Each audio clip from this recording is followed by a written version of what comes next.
Hello, આજ રોજ સવારે 11 વાગે અમારી ડિસ્ટ્રિક્ટ કોર્ટની એડીએમ બ્રાન્ચમાં કોઈ અજાણ્યા ઈસમનો મેલ આવીને એવી સૂચના આપવામાં આવી છે કે ભરૂચ કોર્ટ બિલ્ડિંગ બોમ્બથી ઉડાડી મૂકવામાં આવશે.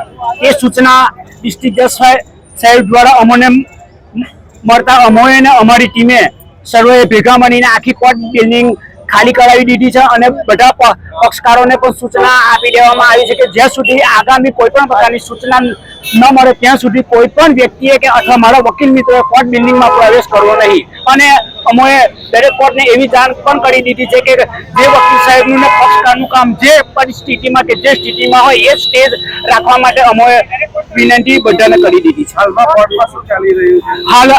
હાલમાં કોર્ટમાં ડીએસપી સાહેબ જાતે આવેલા છે એવી અમને સૂચના મળી છે અને એસઓજીની ટીમ દ્વારા સમગ્ર કોર્ટ બિલ્ડિંગમાં બોમ્બની શોધખોળ ચાલી રહી છે.